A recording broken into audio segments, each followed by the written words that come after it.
Hola, soy la Chachis. Yo soy Sidurti. Y yo soy Kuruni. Esto es Síntesis Podcast. Síntesis Podcast. las tesis más chingonas en español sobre temas de cultura pop traídas a ti en formato de podcast. Hola, ¿qué tal?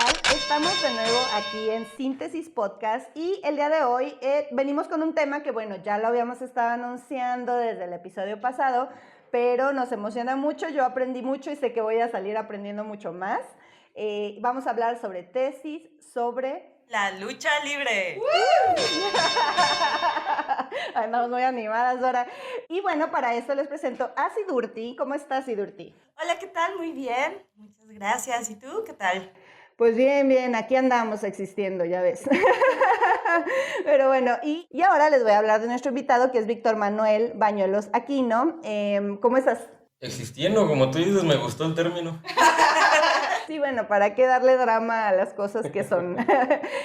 Bueno, voy a hablar un poquito de tu trayectoria. Víctor es doctor en Historia Iberoamericana y es especializado en mitología y religiones. Nos contabas que lo tuyo, o sea, tus líneas son folclore religioso, mitologías comparadas, sistemas religiosos comparados, ¿no? Así es.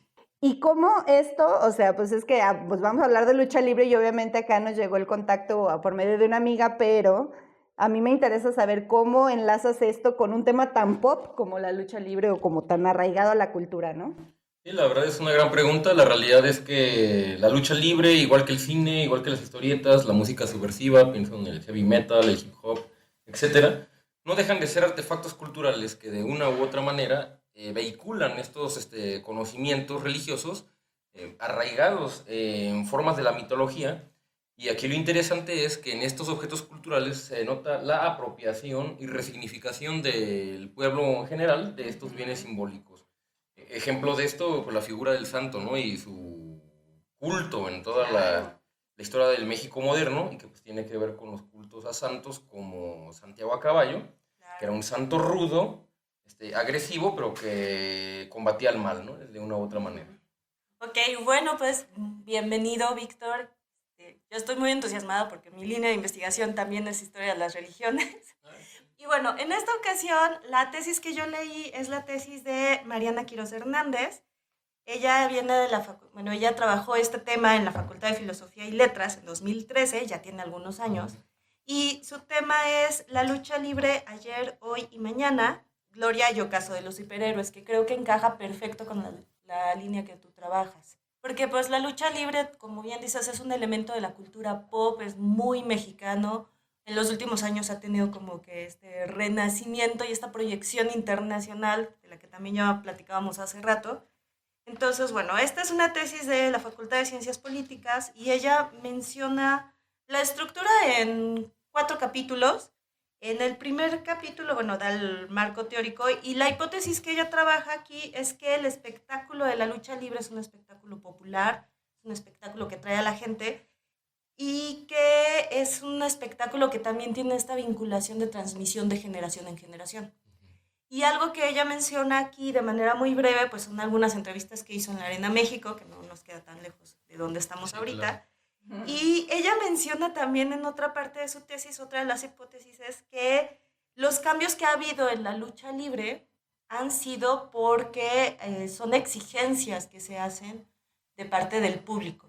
Entonces ella menciona en alguno de los capítulos, marca algunas biografías de algunos personajes, sobre todo de luchadores hombres, y menciona cómo el público va buscando ciertos arquetipos, cierto tipo de personaje en estos superhéroes que están y cómo se van modificando con el paso del tiempo. No se mete mucho a la cuestión histórica. De hecho, parte de su investigación sobre la biografía pues es como marcar cuáles eran como las características en general de estos personajes. Entonces ella nos habla aquí pues del santo, del cavernario, de Octagón, va haciendo como un recuento de estos personajes para demostrar que pues el público quiere a los rudos, feos, agresivos, rústicos, y que va teniendo también con el paso del tiempo una exigencia hacia los técnicos. Entonces nos menciona estoy pensando mucho en mi vida amorosa, no sé por qué. Entonces nos menciona ya también como, por ejemplo, a los técnicos el público los empezaba a buscar pues con cierta honorabilidad, musculosos, atractivos, y cómo se van transformando, van siendo personajes que se incorporan a la música, al cine, perdón, y que se van incorporando también a la televisión. Uno de los últimos personajes que mencionan son Latin Lover y el Místico, que menciona esta parte de que pues al final también terminan siendo modelos o terminan siendo personajes de la televisión, ¿no? Como el caso de Latin Lover, que ya vimos que terminó hasta en alfombra roja en los Oscars, sí, claro. ¿No? ¿Quién iba a imaginar que...? Oye, a ver, yo voy a interrumpir antes de dejar a Víctor hablar e ilustrarnos. Pero una pregunta nada más. ¿Este fenómeno del traslado de los luchadores al cine ha pasado en otros países o si es como...? Ajá. Sí, se ha pasado en otros países Ajá, también. John Cena y Batista, por ejemplo, ajá, son de la WWE, La Roca. Ajá. Actualmente creo que claro, es el actor mejor pagado de Hollywood. Sí, Igualmente salió de la WWE. Randy Savage. Y luego en el caso japonés, si vieron la película de Street Fighter, el que le hace del comandante Tawada, también era un luchador de allá. Ahorita no recuerdo el nombre, pero ahorita tocamos este punto. Ajá. Es que bueno, con lo que comentaban ahorita, cuando menos pienso en tres ejes temáticos que se pueden explorar. Uno es la lucha libre como un acto ritual, como un espectáculo altamente ritualizado y con elementos de liturgia. ¿Por qué? Porque el público no solamente asiste y está estático ahí, no, es parte del show. Exactamente. Y luego es ritualizado porque ocurre en un espacio delimitado para que ocurra este evento, el cuadrilátero. Todo lo que ocurre en ese cuadrilátero hay una suerte de, ¿cómo decirlo?, pacto implícito y explícito con los luchadores de que todo lo que ellos te cuenten que está ocurriendo en ese cuadrilátero es real o al menos es factible, por más absurdo que parezca. Algunas compañías de lucha libre como la AAA o en Estados Unidos la WWE han abusado de este recurso, llegando a cosas tan chistosas como que... armar la telenovela. Sí, pero por completo, por ejemplo, al hijo de la Parca lo secuestraron en un cuadrilátero. O sea, dices, eso es cuando menos ridículo, ¿no?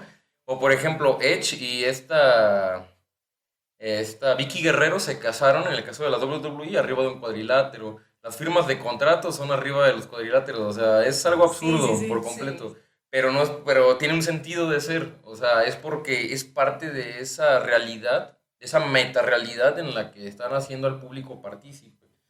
Bueno, eso solo para no andar así como mucho, es un tema que se puede extender hasta el infinito, esta cuestión de la ritualización del espacio. Luego, segundo, el personaje, los que se enfrentan. Por lo general a veces se piensa que rudos y técnicos o heel y faces en Estados Unidos. Que es como el bien y el mal.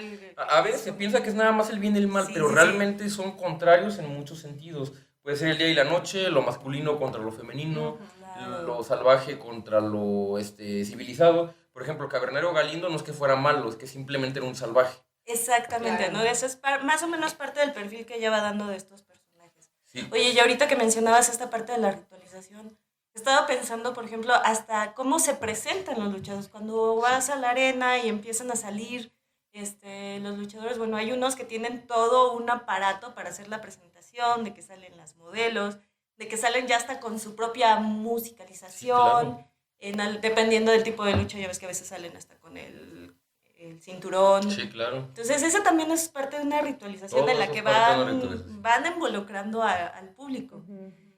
Y esto, o sea, por ejemplo, nos estás dando en términos como de ritual y a lo mejor quiero pensar que conectado a lo religioso, ¿no?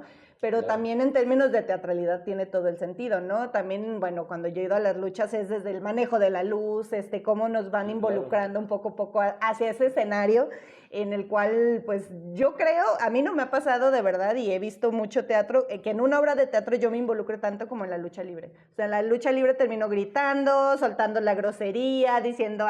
No, bueno, sí, voy a decir groserías, es mi podcast, ¿verdad? A huevo, qué bueno que se lo chingaron, o sea, ese tipo de cosas porque de verdad estás involucrado al 100%, ¿no? Entonces, divertidísimo. Pero aquí me entra otra duda, no sé si te falta algún punto, lo quieres cerrar y luego ya te suelto mi pregunta. Ajá. Sí, por ejemplo, ahorita esto que comentas, el El teatro también, su origen es religioso. En la antigua Grecia, la tragedia. Cierto. También igual, ocurre un espacio ritualizado. Sí. Todo lo que ocurre ahí es factible y todos los que se subían en el teatro antiguo iban enmascarados. Y es que esto también va con la cuestión del luchador como héroe. El luchador, o sea, dentro de esta ritualización, no entra a luchar como Víctor Aquino, por ejemplo. Ajá. Tiene que ser poseído por cierto espíritu elemental de alguno de estos polos que ya mencionamos ahorita, de lo sagrado, del bien, el mal, lo oscuro, lo luminoso, etc. Y lucha de esas maneras. Por supuesto, los luchadores, al igual que los superhéroes, las historietas, no son estáticos, van cambiando estas figuras que están representando, porque las sociedades cambian y también cambian sus miedos, cambian sus inquietudes, cambian sus intereses, etc.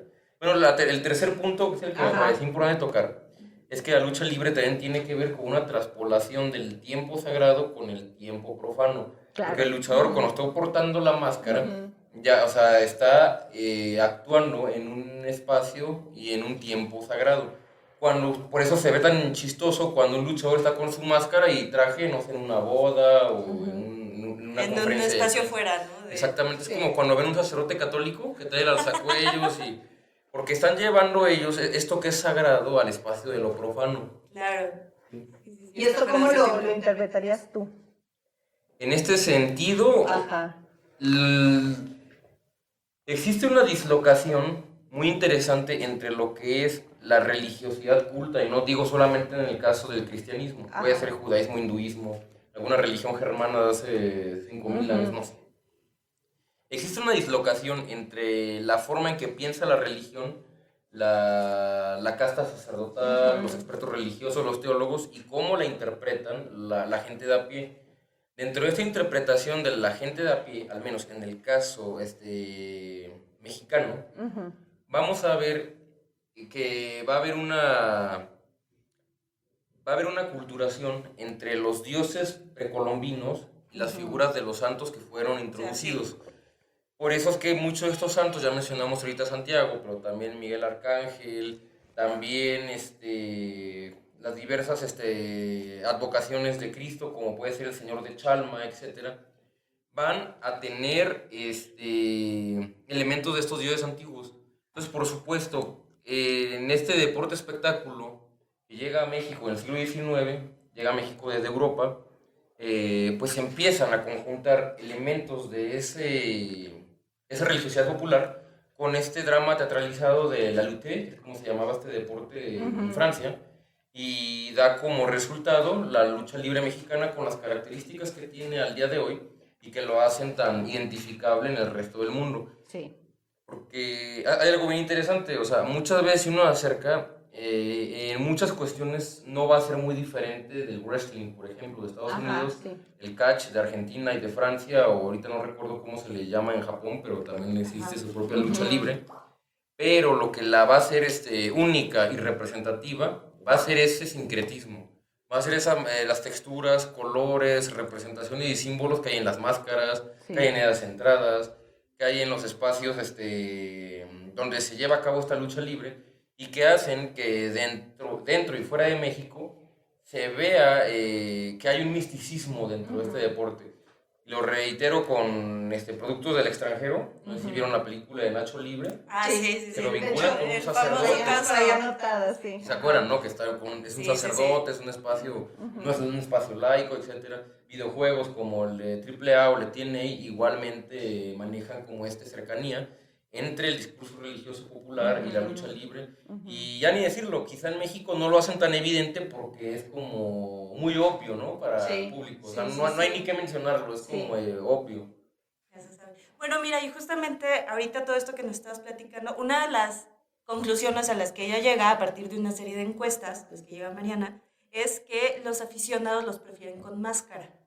Y aquí con todo esto que tú nos estás mencionando, me hace pensar que pues también tiene este efecto de identificar al luchador, porque pues ya ves que, empezó el uso de las máscaras para ocultar su identidad, para manejarse de cierta manera como en su vida fuera del ring, fuera de este espacio sagrado, pero también se terminó viendo como un espacio para identificarse con el personaje y pues finalmente también mercadotecnia, ¿no? Claro. Entonces, la venta, por ejemplo, afuera de la arena, que pues cuando uno sale bien emocionado, sale contento y sale con ganas de comprarse la máscara del que acaba de ver. Y de hecho, en muchos casos, por ejemplo, como el 1000 máscaras, que pues empezaron a sacar toda una serie de mercadotecnia, y bueno, de ahí pues podemos ver ya el caso como el que es el Santo, que ahora ya es también toda una empresa para la venta de las máscaras.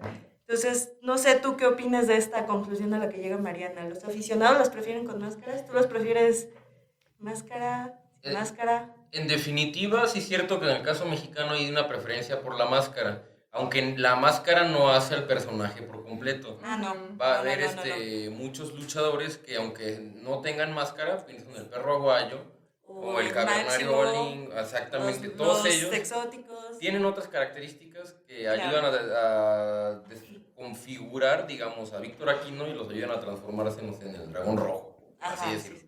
Nos acabas de soltar spoiler de tu identidad. Ajá, sí. Aquí lo escuchó primero. Aquí entra una cuestión bien interesante que se trabaja en historia de las religiones, que es el concepto de adorcismo. Adorcismo es el antónimo de exorcismo. Mientras que el exorcismo se busca expulsar a un demonio, a un fantasma, a un espíritu de una persona, con el adorcismo se busca que la persona sea poseída. La posesión. Estos luchadores, por supuesto, para subir al cuadrilátero, desdibujan, igual que lo hacían en la tragedia griega los artistas, desdibujan su esencia, a veces con máscaras, a veces con nombres, con la vestimenta. Con vestimenta, a veces cabelleras largas como los rockeros, etc. Y tiene un sentido. En una conferencia magistral que hice sobre el tema en la UAM, fueron varios luchadores y empezaron a conversar ahí sobre que sí, en efecto, cuando a un luchador se le quita la máscara, en cierta forma es como si ese espíritu del jaguar, del lobo, del ogro, se le fuera, se le quitara, se le exorcizara, por así decirlo. Ay, qué bonita es nuestra cultura. Porque aunque a veces reitera, o sea, el luchador sigue subiéndose a los encordados, llamándose, no sé, el dragón rojo, pero ya desenmascarado, como que ya no es lo mismo. Sí, no. Sí, se pierde la esencia. Sí, tienen que buscar otra vez manera como de reapropiarse del personaje, de revivirlo. No sé, ahorita no he pensado, no se me viene a la cabeza como qué luchadores han hecho esta transformación de que perdieron la máscara, pero de alguna manera retomaron la esencia del personaje. Cibernético es un gran ejemplo. O sea, todo el mundo recuerda mucho más Cibernético sin la máscara que con la máscara. Y porque la perdió muy tempranamente, y algo bien interesante es que era mucho más carismático. ¿Sin máscara? Sin máscara, con un... ¿Cómo se llama? Porque, con un parche. Ajá, o sea, con la máscara tenía un parche, pero sin la máscara se ponía un pupilente, como el cantante de Rammstein. Sí. Y entonces eso como que llamaba mucho la atención del público. Otro ejemplo, pero este es México-americano, es Rey Mysterio Jr., a él lo desenmascaran en WCW y al poco tiempo tiene que volver a buscar ser enmascarado porque en definitiva no es lo mismo. Ya no funcionó lo mismo. O sea, son como dos ejemplos cruzados de qué pasa cuando alguien se le desenmascara y busca regresar a la esencia. Dr. Wagner Jr., Blue Panther, muchos de estos luchadores, a veces solo de manera simbólica, entran con la máscara pero se la quitan. Igual el hijo de Carta Brava, entra con la máscara negra como su padre, pero se la quita porque ya fue desenmascarado. O sea, la vuelven a portar simbólicamente en algún momento, pero a la hora ya de luchar y todo, pues se la quita. Ya no es, como que ya no está permitido. Sí. Oye, yo ahorita estaba mencionando estas cuestiones de también la vestimenta, también otros ciertos elementos. Estaba pensando, por ejemplo, en el caso de Super Porky y de toda esa dinastía que, si mal no recuerdo, tenían una manga. Ajá, le llaman los brazos. Sí. Brazo dorado, brazo plateado. Sí, que en este caso, pues, aunque ellos no tenían máscara, según recuerdo, esa era parte de su distintivo, ¿no? Esa era parte de lo que los identificaba ya dentro del ring para hacer este trabajo. Sí, claro. Bueno, y ahora aquí me encantaría platicar, a ver, que nos contaras de esta otra faceta de estos personajes que ya fuera del deporte incursionaron en otros medios. Y bueno, obviamente aquí ya sabemos que el cine de luchadores ya también es su propio género. ¿Qué nos puedes decir sobre esta etapa histórica, ahora sí propiamente pensando en la historia del cine de luchadores? Y hay dos libros que son definitorios para ese tema. Uno es el de Mito y realidad del héroe del barrio, de Tiziana Bertaccini. Wow. Un libro, Me encanta el título. es un libro súper necesario, porque explica cómo la Ciudad de México, al dejar de ser un espacio rural y hacerse una urbe grande, Sí. y al cada vez recibir más y más personas, pues requiere transformar estos viejos esquemas, por ejemplo, del vaquero, del ranchero, etcétera, a nuevos héroes que tengan más que ver con las clases bajas urbanas. Sí. Y es así que, por ejemplo, surgen personajes que son prototipos de lo que va a ser el pandillero, como Cantinflas, ¿se acuerdan? Los pantalones Sí, sí, aguados, hablando calú y muy así. Sí. O del Pachuco. O el Pachuco, que es Tintán, que vendrá a ser como la antítesis, porque mientras que uno es como el pandillero muy arraigado, el otro es hasta visto como con un dejo aspiracionista y hasta Ajá. traidor, o sea, el Sí, que sí, se fue sí. a todos Estados Sí. Unidos. Sí. Por eso van a ver mucho que en el cine... No, y es bien interesante, si ven cines de Tintán, de Ajá. Cantinflas y de Jorge Negrete, se Ah, tiraban, sí, se sí, tiraban tierra entre los tres. Y era como las canciones de raperos de los 90. Las verdaderas batallas de rap. Sí. Por ejemplo, una vez Tintán agarra una pistola y se dispara y dice, tú sí la traías cargada, no eres como Jorge. Dice. ¡Ándale! O sea, Bajita la mano. O en otro, Hay que armar ¿cómo se llama? La reunión para ver películas. Sí, claro. O también utilizar el concepto de lagunero como corriente. Claro. O sea, referente a la lagunilla. Sí, claro. Ya. Y por estos personajes que vienen de la lagunilla. Solo por mencionar algunos. Sí. Y entre todos estos surge la imagen del héroe atleta. Entre ellos está el boxeador, pero sí. también el luchador como tal. Y en un primer momento por eso hace tanto clic con la base de pues, espectadores del cine que vienen de los barrios, etcétera. Sí. Luego el otro libro que les comentaba se llama El Santo el Enmascarado de Plata, tal cual así es el nombre. Lo sacó la Universidad de Guadalajara y es de Álvaro Álvarez, no me acuerdo el segundo apellido, pero aquí ahora menciona la otra parte, ahora como el aspecto más bien como simbólico, ¿no? Ajá, O sea, del superhéroe mexicano. Ajá, porque llama la atención ahora en un sentido más profundo, ya no tanto de la vinculación de la gente de barrio. En este caso, lo menciona porque este personaje, de una u otra manera, se vinculaba por un lado con el pasado, porque viene con la idea de los santos. Su enemigo en el sí. cine era el Blue Demon, que si han visto las películas del santo, el Blue Demon en un principio sí era un representante del demonio, sí era lo mencionan como el campeón del infierno en la película del Santo y Blue Demon en el mundo de la muerte. Y tienen ahí un enfrentamiento por demás cósmico, universal, del bien contra el mal. Y luego se vuelve aliado. Y eso es bien interesante. Demonios aliados y santos rudos no son extraños en la tradición popular. De hecho, el motivo del demonio aliado es un motivo recurrentísimo en la tradición oral. El demonio de alguna manera aboga por ti, o construye tu casa, o alguna Te cosa. peleas te da los terrenos. Ajá, la cosa así, o sea, funge como un personaje aliado muy interesante. Y el santo, aunque en las películas era bueno, en la vida real casi toda su vida fue rudo, en los encordados. Órale. ¿Y por qué esto no choca con la lógica del mexicano? Pues no choca por el hecho de que, como ya mencionaba, Santiago era un tipo rudo, violento, mujeriego. Ajá. Y eso tiene que ver con el proceso de conquista. O sea, ¿se dan cuenta cómo estos imaginarios van desde el proceso de conquista y cómo se reconfiguran incluso en un espectáculo de masas como es la lucha libre? O sea, eso es lo interesante, es la verdadera magia de este deporte.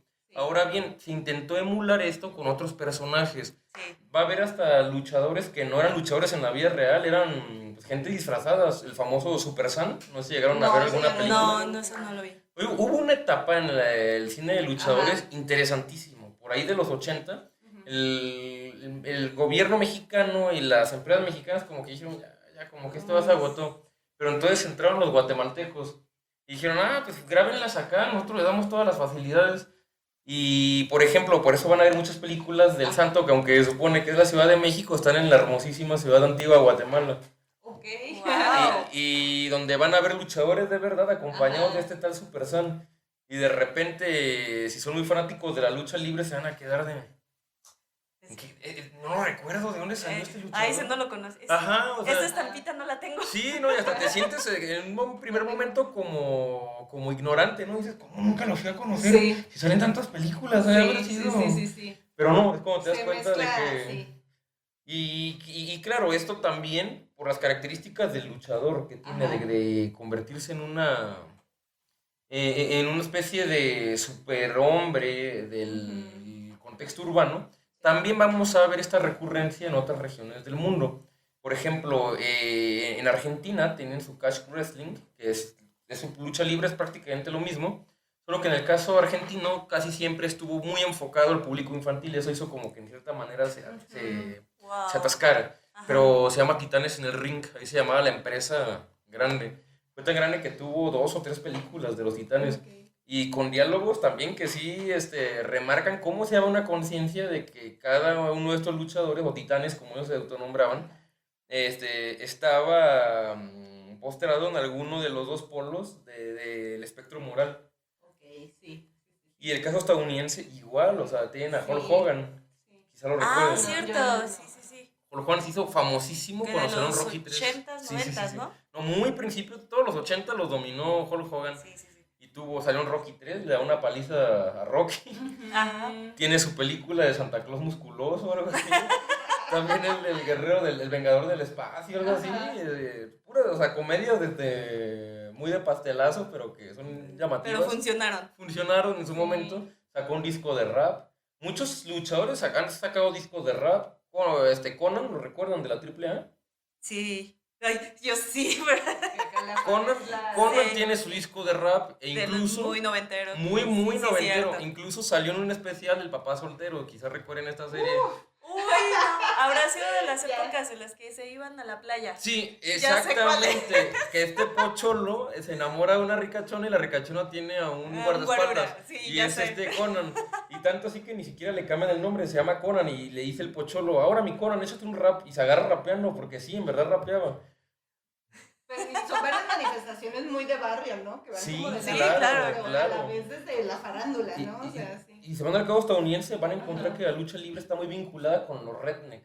O sea, con... Wow. Y fíjate que por ahí va un poquito lo que yo leí, o sea, yo al ratito hablo de la tesis que leí, pero justo voy a enfocarme en la parte en la que sí dice que estos como arquetipos del bien y el mal, de los contrarios, como que en la lucha estadounidense tiene que ver más con ser nacionalista o no.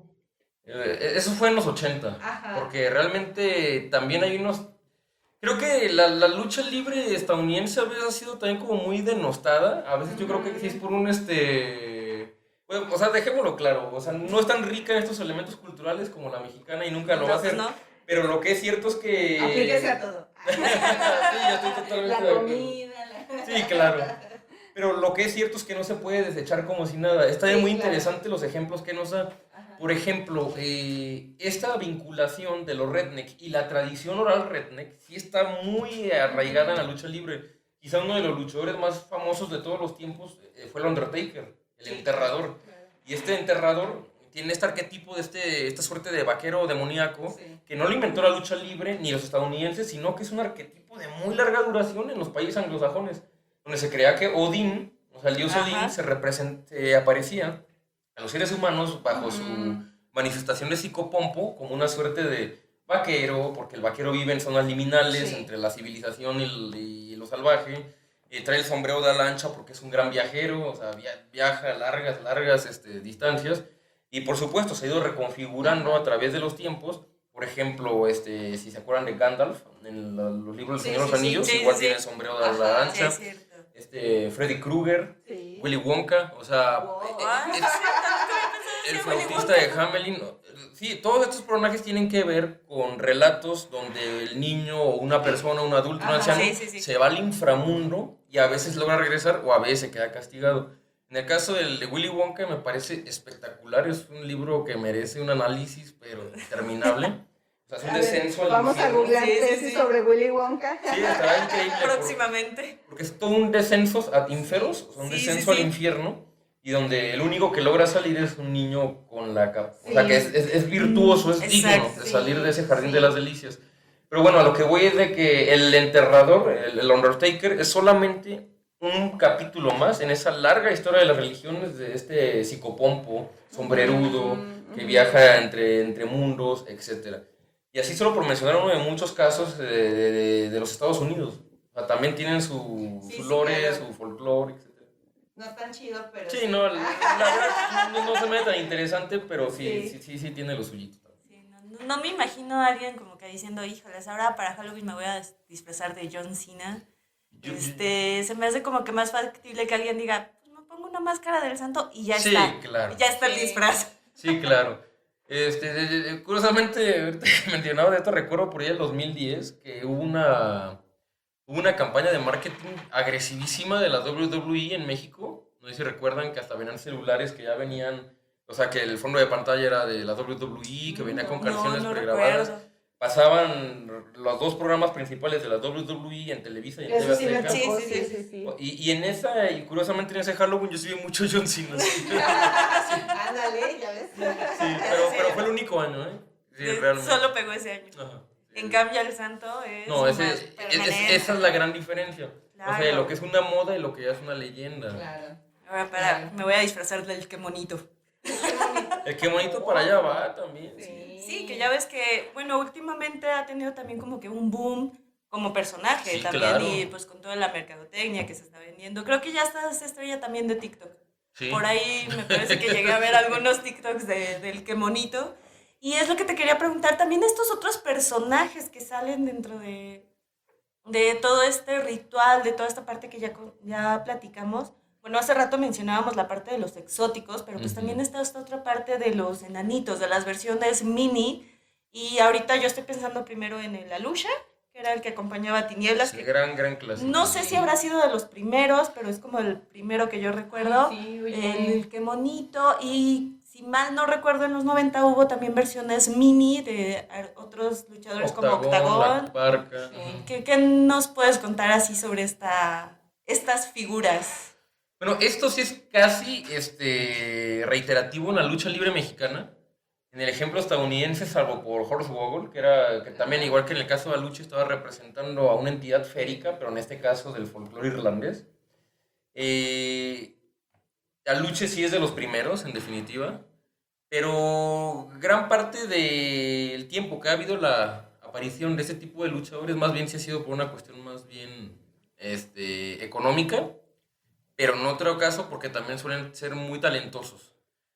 Ahora sí, una crítica que he escuchado por ahí es que mientras más pasa el tiempo, no sé si han visto a los nuevos minis.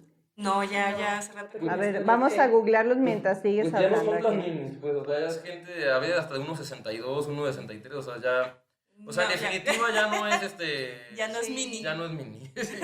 Esa es como la queja que he escuchado de lo último que ha salido de esta... Pero de que es interesante, por ejemplo, lo que llamaban los relevos atómicos, que era por lo general un exótico, una luchadora, un mini y un luchador. Claro. Y muchas veces el luchador era un powerhouse, es decir, un monstruote, ¿no? Así. Sí. Entonces, a veces podía hacer el mini de un equipo contra el monstruote ese del otro equipo. O el exótico besuqueando al monstruote del otro equipo. Que ese es como su poder de ataque. Sí. Pues de lo poquito que yo alcancé a leer de los exóticos en una de las tesis, esta no mencionó la autora ni nada porque la verdad pues nada más fue esta parte que leí, pero sí habla un poco como de la masculinidad y cómo, por qué empieza a tener auge esta figura, ¿no? Que más allá de una burla, más es una reivindicación, ¿no? La reivindicación de la existencia del homoerotismo. Y como evidenciarlo, porque de hecho la lucha libre y otras disciplinas parecidas, pues realmente sí son como homoeróticos, sí lo son, claro. O sea, pero eso es como es obviarlo y decir, aquí está presente y vamos a jugar con el femenino y el masculino y ponerlo junto y todo eso, ¿no? Pero sí, a mí se me hace interesantísimo como hasta luego como en tema circense un poco, la aparición de estos otros personajes que van dándole como forma al discurso principal o la historia principal, ¿no? No sé. Sí, claro. Y algo que es interesante es que sí, no dejan de ser figuras arquetípicas. Sí. Ejemplo, Mircea Eliade hablaba del mito del andrógino. Y cómo es súper necesario. Sí. Claro que el exótico viene a representar en alguna forma este arquetipo. Sí. algo también bien importante y que ya lo mencionaste, sí, para nada es una denostación de ¿cómo se llama? De la comunidad LGTB. O sea, realmente es un empoderamiento. Hay muchos luchadores, tanto del ámbito mexicano como estadounidense, que abiertamente gays son poderosos, combaten por títulos y que se han vuelto pues legendarios, han alcanzado el estatus de leyenda. Está Mayflower. Sí. ¿Cuándo aparecieron estos personajes dentro del imaginario? Es como entre la década de los 80 que empiezan a aparecer. Justo. Y qué curioso que es justo cuando más odio había, ¿no? En la sociedad, porque si era más, pero ahí es bueno, esto lo mencionan así en teología, los signos de los tiempos, o sea, ¿qué estaba pasando? ¿Qué estaba ocurriendo en aquella época que generaba esto? Reitero, esto es una muestra de cultura popular, porque sí es cierto que lo dominan empresarios ricos y lo que sea, pero estos empresarios ricos y lo que sea, muchas veces se dejan llevar por lo que a la gente le gusta. Lo que van pidiendo, ¿no? Lo que se va exactamente. Esto, o sea, bueno, yo sé que esto empezó, lo mencionaste, siglo XIX, fue Porfirio Díaz, ¿no? El que lo trajo. No, Maximiliano Habsburgo. Con Maximiliano. Sí, es que Maximiliano empezó a prohibir muchos divertimentos públicos que consideraba salvajes, bárbaros, con animales. Sí, tenía que ver con los toros, cosas así, se le hacía algo bestial, primitivo.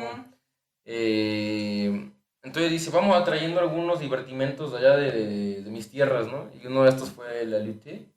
Y todos, pues vamos a hacerla de barrio. Venga, Le faltan lentejuelas. Sí, esa fue la parte como novedosa, porque la lutte, aunque ahí sí se inventaron las máscaras, o sea, las máscaras no las inventaron en México. Aquí en México más bien lo que se hizo es que ya no fuera nada más un calzón blanco en la cara. Un calzón negro. No, aquí es darle personajes. Yo me acordaba por Jason en la película de Viernes 13, en la segunda parte, que te acordaba por ahí con una bolsa, ¿no? Que suena tonto cuando lo dices, pero cuando ya lo ves, dices, sí se ve inquietante, ¿no? Pero lo que, bueno, aquí fue donde se les ocurrió, ¿y qué tal si les damos estos matices como de nuestras fiestas patronales? Ahí fue el gran cambio. Pero sí, muchos de estos luchadores eran como los estadounidenses, o sea, que es nada más un güey en calzones y botas. Y así como de... Oye, pues pensando, por ejemplo, cómo empezó Latin Lover, ¿no? Que eran, creo que las botas altas y nada más el calzón con corazoncitos, ¿no? Sí, pero era como actuaba y todo lo que hacía, el bailecito, que le lanzaba besos a las espectadoras. Bueno, sí, también ese es otro punto que quería platicar contigo, el papel de las mujeres. Aquí, bueno, en la tesis Mariana menciona que pues parte del papel de las mujeres es el papel de la espectadora, de la aficionada, que también van teniendo sus propios gustos, se van involucrando cada vez más. Y bueno, el otro papel, el papel de la familiar, de la acompañante, caso por ejemplo pues de las esposas, de las hijas. Pero aquí yo quiero que nos centremos un poco en el papel de las aficionadas. No sé si has escuchado estos casos de las abuelitas de la lucha, de estas señoras que dedicaban toda su vida, toda su energía a ir a las luchas, que al final también se convirtieron en personajes icónicos de las arenas. Claro. La típica ancianita que termina peleando en verdad al luchador como sin darse cuenta de que esto es teatralizado. Sí. Bueno, hay varias cosas que hay que tomar en cuenta. Una es de que el papel, así como de la mujer en la lucha libre como espectadora, no es como tal, o sea, desde muy temprano sí hubo luchadoras. Existía una leyenda en México de que había una prohibición gubernamental de que las mujeres lucharan. No era cierto, era más bien por algunos promotores que consideraban que a nadie le iba a gustar esto. Que no iba a jalar, como con el fútbol y otros deportes que... Y sí, ha sido un espacio que la mujer ha ido ganando de poco a poco, pero con mucho esfuerzo dentro de la lucha libre, pero que no es para nada algo actual. Por ejemplo, me queda con la madre de Dr. Wagner, la dinastía... No recuerdo ahorita, pero es que ya son grandes matronas de las luchas, o sea que desde los 80 están tirando para adelante. También en un momento muchas veces las luchadoras pues, las veían nada para como que les silbaban y pensaban que solo eran chavos. Sí, que nada más era como el atractivo. Aquí iban a enseñar piel y ya era todo, ¿no? Pero hoy en día ya no es de esta manera, ya sí se valora el papel de la luchadora, y esto al principio fue solo en México, o sea, nadie negaría que Marta Villalobos, claro. Que volvemos a la parte del arquetipo, ¿no? Porque Marta Villalobos era conocida por ruda, ruda, ¿no? rudísima, Y se expresaba así en el físico. Sí, claro. A diferencia de, pues, ya otro tipo de luchadoras que ya Claro. fueron más feminizadas, más femeninas, pero... Sexistar, por ejemplo. Exactamente. Pues ahora yo voy a meter ahora sí la cuchara. Aquí es donde yo entro. Entonces yo sí les voy a platicar la tesis que leí. Bueno, no es una tesis, es un artículo que está en una revista, estoy aquí viendo, de la Universidad de Bonn. Ajá. Es una investigadora alemana, ella estudió letras hispanas, entonces pues lo escribe en español, por eso lo elegí. Y el artículo se titula De la Malinche a Miss Janet, de la Guadalupe a Lady Apache. Imágenes de mujeres dentro y fuera del ring de lucha libre, y justamente parte de esta cuestión de arquetipos, ¿no? Y de verdad aquí si quieren destrozar el artículo está bien, porque sí, a veces me parece un poquito binario en los conceptos, pero habla de la iconografía de la mujer en México, y pues, pero como parte de nuestro imaginario nacional, la cual, según esto, se funda en tres grandes, bueno, para eso cita Rosario Castellanos, que son tres grandes arquetipos femeninos, ¿no? Uno es la Malinche, la otra es la Virgen de Guadalupe y el otro es Sor Juana, que pues yo sí creo que hay muchísimos más, ¿no? O sea, y no creo que sea lo único que nos da identidad. La Llorona. La Llorona, Sí, claro. Una femme fatal al final, sí. Espectral. Sí, yo creo que hay mucho más como variedad, ¿no? Bueno, pero esta es la cita que ella hace, yo creo por esta distancia un poco como cultural, ¿no? Y pues entonces lo reduce a una dualidad, porque es la que le sirve para su artículo, en el que está el arquetipo de la madre, que sí es totalmente pues la Virgen de Guadalupe, pero el de la traidora y seductora, que sería la Malinche, que yo también pondría en duda, pero bueno. Y que va un poco de la mano con esta también dualidad que se hace de Eva y Lilith, ¿no? Me parece, ajá. Entonces, pues empieza a decir, bueno, si bien con los luchadores, y también eso es como una aseveración un poco fuerte, que dice, bueno, pues el luchador hombre pues tiene que ver más con este héroe urbano, o héroe de la calle, o héroe del pueblo, ¿no? Con la mujer, pues al representar estos arquetipos, o al poner esta dualidad con las rudas y las técnicas, pues lo que está haciendo es como reiterar la jerarquía patriarcal que hay pues y la concepción de las mujeres dentro del ring, eso tal vez dentro del ring. Entonces, la Malinche sería como la Eva del Nuevo Mundo, según esto, y la mujer más odiada del continente americano, ¿no? Y la Virgen de Guadalupe, pues todo lo contrario, la madre abnegada, la pura, la santa, todo, ¿no? La elegida, sí. Sí. Que se educó viendo mucho cine mexicano, ¿no? Pues aquí después habla de las dicotomías del cine de oro, precisamente, y las telenovelas. Son estas figuras arquetípicas, comunes en el cine de oro mexicano. Y bueno, ahorita que me comentas que el artículo está en español, digo, qué bueno que se haya dado la tarea de... Sí. No, sí, es todo y bien redactado, muy bien, la verdad. Perfecto español C1.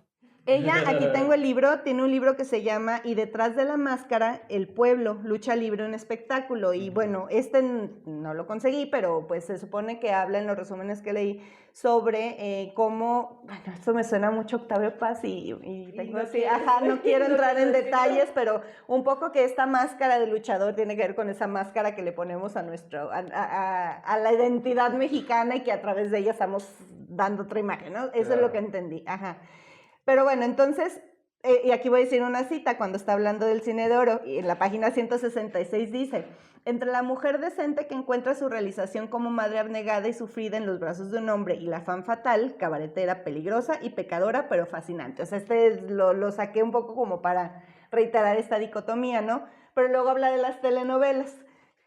No solo México, bueno, que sabemos que no solo en México tienen esta estructura, pero pues es igual esta dicotomía, la heroína guapa, simpática, atractiva, inocente, pura, sí, todo eso. Talía. Básicamente. Y frente a la malvada, que pues igualmente es atractiva, porque pues al parecer esa es la única existencia femenina, sí, pero maneja más la atracción es como su gancho, de una manera más agresiva, pues la femme fatal, que ese es el arquetipo, y que despierta en los demás a través de ser una seductora peligrosa, ¿no? Entonces, y me acordé del episodio de Betty la Fea, que bueno, hace poquito acaba de salir, que hacemos que por eso Betty era una antiheroína, porque justamente rompía ella toda esta dicotomía de las telenovelas. Pero entonces, ¿qué pasa en las luchas, según esta autora? Que es que, bueno, está la mujer honrada, la que lucha y sufre y que entonces sigue las reglas, no las rompe, y frente a esta mujer que tiene como más un margen amplio como de moralidad. Y ahí es donde empieza a decir eso, que las luchadoras que entrevistó, no fue muchas, pero sí entrevistó, dicen, es que a mí me gusta más ser ruda porque puedo ser alguien que a lo mejor en la sociedad no puedo. Sí, claro. Y eso está súper padre, eso se me hace muy padre. Y porque rompen el statu quo patriarcal, ¿no? Entonces, pues sí, pero luego dice, o sea, esa es adentro del ring, ¿no? Pero afuera, ¿qué está pasando? Que hubo una época en la que, pues, también obviamente empiezan a hacerse celebridades, empiezan a hacer entrevistas y pasa algo que no pasa con los luchadores varones, que es que les ponen la imagen de su maternidad para que no se nos olvide que son mujeres. ¡Wow! Entonces, desde fulana sí es ruda, pero miren qué buena madre es, miren cómo es luchona y cómo trae a sus hijos y los está sacando adelante. Y eso es lo que yo estaba pensando, porque yo pensaba mucho en Mamalucho y espero no me vayan a... Porque dije, es que también ahí está, ¿no? Es la mamaluchona, la que... Y yo, y a ver, ¿y el papalucha dónde está? Porque está sola la mamá. Sí, hay que buscarlo en la lista de los que deben pensión. Pero justo es eso, cómo tenemos esa división del trato que se da dentro del ring. Creo que es un poco similar y creo que ahí puede haber muchos cuestionamientos sobre lo binario, pero afuera del ring definitivamente sí es una realidad que todavía hay una necesidad de, aunque una mujer rompe estereotipos de todo tipo, afuera hay que seguir demostrando que sí es una mujer, ¿no? Y que en el sentido estricto, ¿no? No sé, ahí, ¿tú qué piensas? Ahí lo voy a dejar hasta ahí. Bueno, suena muy interesante la tesis, pero realmente cuando se intenta acotar la realidad, que con todas sus complejidades, con todas sus diferencias, con las identidades plurales, más de una sociedad como la mexicana, muchas veces ese tipo de modelos suele ser rebasado. Sí. Por ejemplo, pensar que solo existen estos dos modelos arquetípicos de luchadora en México es realmente irreal. Sí. Existen otras figuraciones, por ejemplo, está la Catrina. Uh-huh. Sí. O sea, la Llorona que hacemos hace rato. O sea, hay una amplia cantidad de grises en medio de esta oposición binaria que propone la autora como parte de este esquema, ¿no? O sea, o muy buena o muy mala, ¿no? Sí, y que en las telenovelas ahí está, pero pues sí, eso es otro ámbito que no tendría que ver precisamente con la lucha libre, ¿no? Por ejemplo, hay antiheroínas, por ejemplo. Así como hay antihéroes, también hay antiheroínas. ¿Dónde quedaría? ¿Será la Malinche volviéndose buena? O, Sí, definitivamente. Sí, en definitiva no cabe. Y es muy común con este tipo de trabajos. Muchas veces suele ocurrir mucho con los estudios que se hacen del norte global, cuando intentan verlo de abajo. Verlo del sur global. Sí. Que quieren explicarlo a veces desde esquemas que les funcionan muy bien a ellos, pero en sus realidades, por ejemplo, inglesas o alemanas, etcétera, pero que no... y que a veces tampoco funcionan allá, pero que ellos, quizá en su búsqueda de mostrar que el sur es un mundo en cierta manera más sencillo, lo intentan acotar. No solo pasa con la lucha libre, incluso con los estudios de metal ocurre lo mismo. Donde de repente llegan estudiosos del metal a hablar con estudiosos del metal de Sudamérica y dicen, oye, no, pero esta banda chasca, ¿qué es? No es black metal, no es folk. No, pues es que nuestro folk así es. Esto lleva. Ajá, de esta manera en Perú, no es como tú quieras. Sí. O, por ejemplo, el caso de esta banda Brujería, acaba de fallecer el vocalista, que dice, no, pero si el black death metal que habla del diablo tiene que ser así. No, pues sí, pero... en la realidad mexicoamericana el diablo no es así como en el norte de Europa. No. Sí, y es lo mismo con este trabamo que estamos viendo, o sea, que quieren que a fuerzas quede en alguno de estos modelos occidentales, porque sí, es una transpolación de la Eva y la Virgen María. O bueno, sí, la Virgen. Y la Lilith y la Malinche, y sí, no, tenemos... Y aparte también a mí me hubiera... Pues claro que ese es un artículo, no es una tesis completa, pero me hubiera encantado un análisis más de clase, de dónde vienen las luchadoras, claro. Ajá, porque también de donde vengan habla mucho de la cultura, ¿no? O sea, de hecho existen pues ya también luchadoras que vienen de parte de una dinastía de luchadores, claro, ¿no? Vienen, o son esposas, en algún momento empiezan a haber estos matrimonios entre luchadores y las hijas también empiezan a retomar también la tradición de los papás, empiezan a incorporarse. Esto que comenta es bien cierto, a veces cuando se conjuntan dinastías, o sea, que se casa tal luchador con tal luchadora y sus hijos, es como, pues también las dinastías entre Sí, la nobleza la realeza, y la sí. Pero tiene sentido dentro de esta metaficción. Claro. Pues bueno, yo creo que vamos cerrando. No sé si tienen alguna frase, algo o recomendación de cine, de lo que quieran, canciones, lo que quieran recomendar para ir cerrando y pues despedirnos. A ver, ¿tú tienes una pregunta, Angélica? Pues no, más bien sería una pregunta a lo mejor para el público, ya para después, cuando Sí. estén escuchando el episodio, Ahí que lo nos soltamos en cuenten redes.